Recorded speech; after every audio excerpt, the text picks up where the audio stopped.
in this match. Susie Tanner, the referee.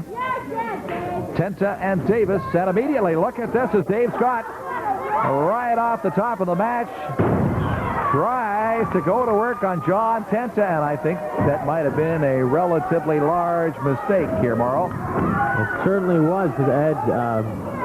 It could have been a smart move if it would have worked, but as you see, there's a consequence, an elbow to the chest, and Dave Scott is down.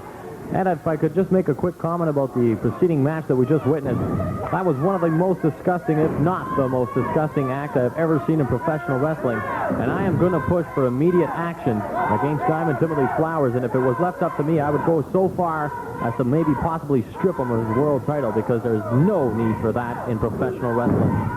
Just animalistic. I certainly think you're right. And Mauro Ranallo, for our viewers, is from the UWA. He's a representative of the UWA who has been studying the situation at All-Star Wrestling now for the last couple of months, preparing a very major report for the Universal Wrestling Alliance.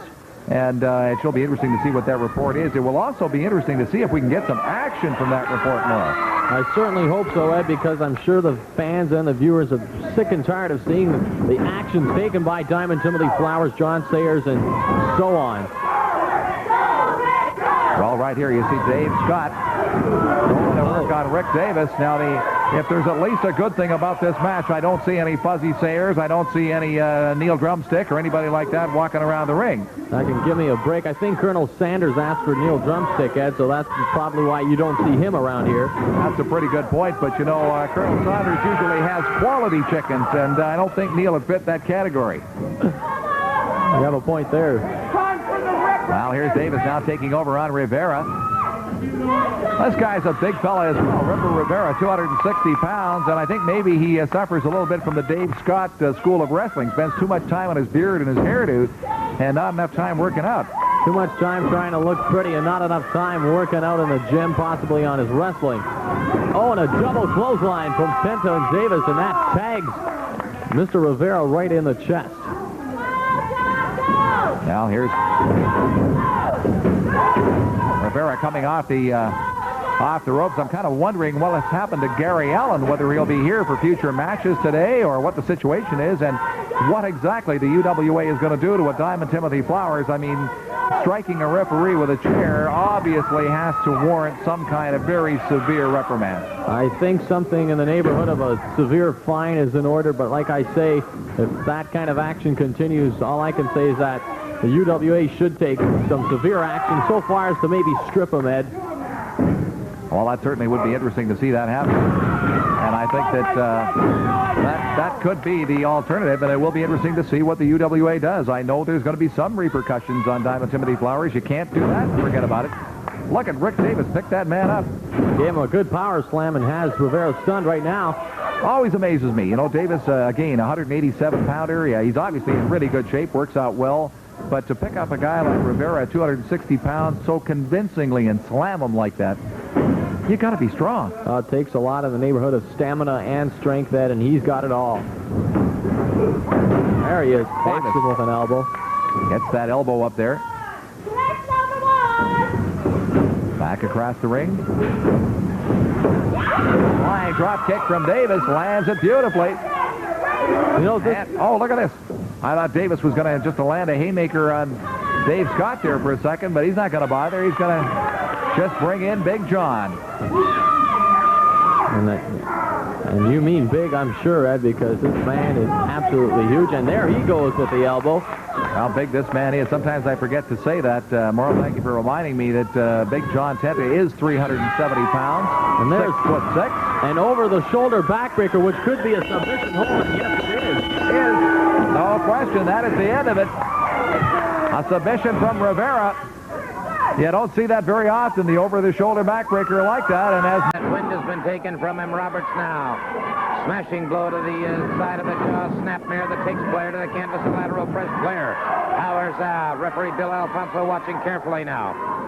Roberts has Blair up, full body slam. And it is Blair as he tried to move around and get to his feet. It was Roberts right there on top of him.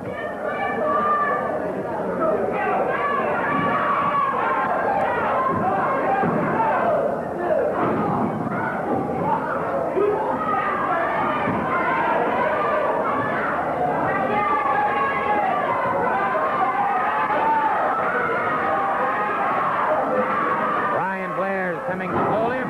Blair explodes one.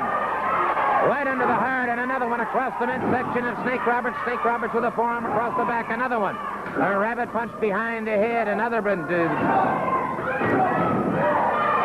And those percussions into the spinal column can be devastating.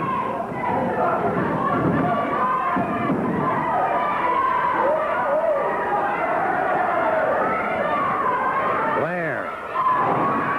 Again to the midsection, so Blair trying to fight fire with fire now. Ooh. Roberts. Again, Blair powers out. Excellent move. Good second effort on the part of Brian Blair, but Roberts now definitely beginning to turn the tide of this match. Catches Blair just above the bell line. Blair retaliates one to the midsection of Snake Roberts. And Blair now, that adrenaline beginning to flow, catches Roberts once again. Roberts doubled up. Roberts explodes with the right hand to the side of the jaw. And this could develop into a Pier 6 now as they're throwing away the rule book. Beautiful move by Blair, a forearm into the side of the jaw of Snake Roberts. And Roberts shaking his head. Those cobwebs thickening now as Blair catches him this time just over the heart.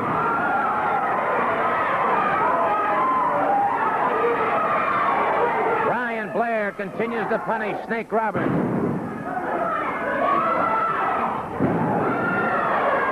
Blair drives the knee into the prefrontal lobe of Roberts, and Roberts, by instinct alone, a dazed, staggered man, able to power out, however, before the count of 3. Blair missed. Well, he didn't miss. It was Roberts who ducked to one side, hooked those ropes, and Blair. That's the danger of a flying dropkick. You must make contact. Gut-wrench salto by Snake Roberts. And it's Blair powering out again before the count of 3. Roberts. And it's Blair. Slipping away from that. And Blair now losing his temper and exploding on Snake Roberts. Roberts up against the ring ropes. Blair. Arm whips Roberts all the way across. A high backdrop by Brian Blair. Blair, the flat of the foot to the top of the head of Snake Roberts. What a battle between these two athletes. And it was Snake Roberts up into that time. And now Blair misses with an elbow. And Snake Roberts setting that high knee lift. Ooh! Caught Blair and drove him right through the ropes. The count is on. No, sir, the bell is rung. The bell has rung. The bell has rung. The count was on, but the bell has rung. Brian Blair still not to his feet, but the bell has rung. The time limit has expired in this match. And what a classic confrontation. This match between Snake Roberts and Brian Blair is a draw. Mike Jackson, and I'll tell you one thing. Roddy Piper is rather easily ignited. You don't ignite Jerry Briscoe that easily, but once you do, you'd better watch out. And when Briscoe told him in rather uncertain, no uncertain terms, I might add, what to do with that money, I think that tells the story in itself. Mr. Piper will be wrestling. And Superstar complaining about Mike Jackson. Jackson exceptionally fast. And the Superstar closed in, and Jackson tries to slip away. Jackson does slip away. And notice the Superstar referee checking him, and there appears to be nothing wrong. Jackson's not excessively oiled, so to speak.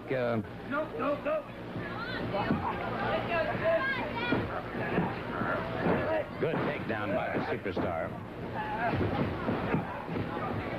Jackson swiveling away, and so the Superstar pacing him and watching him once again. One fall, 10-minute time limit.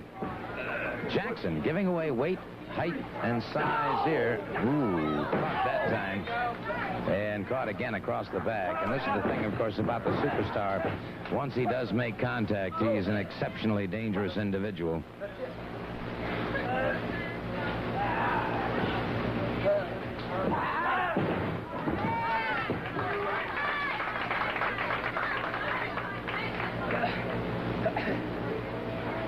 certainly want to take an opportunity to join in the thousands of other voices in wishing Atlanta promoter Paul Jones, the dean of wrestling promoters, a very, very happy 81st birthday coming up tomorrow. And certainly our congratulations to Paul Jones on his birthday anniversary.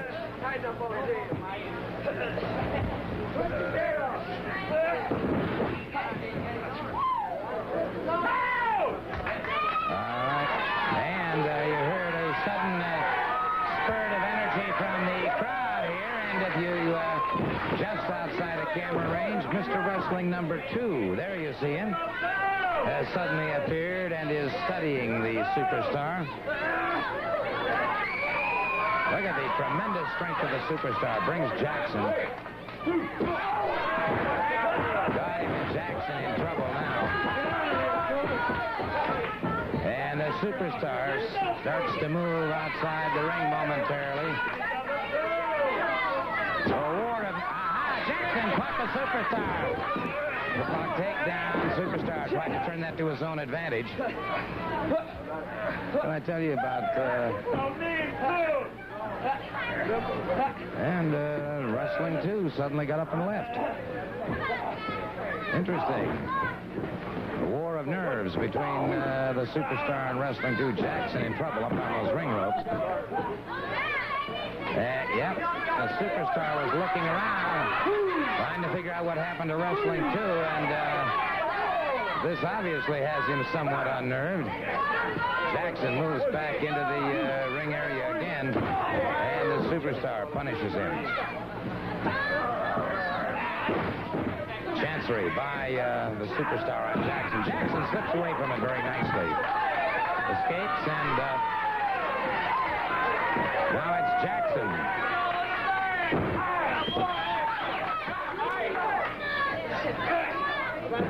One can only assume that, well, there's 2 back again, only this time with a package.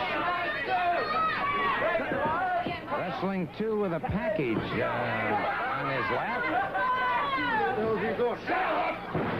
And superstar distracted momentarily.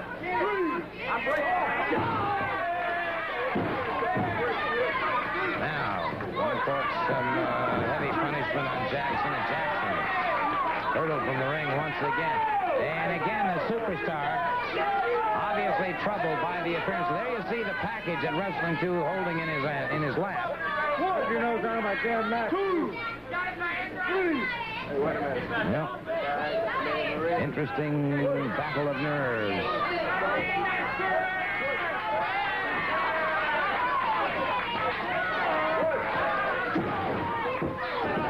Jackson back in the ring after taking some more punishment from the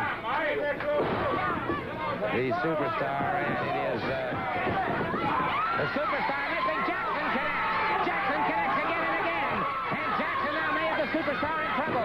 Mike Jackson, and we could be a tremendous upset in the making here. Superstar caught him again. So Jackson taking advantage of the disconcertment that superstar was facing, and the superstar recouping retaliation.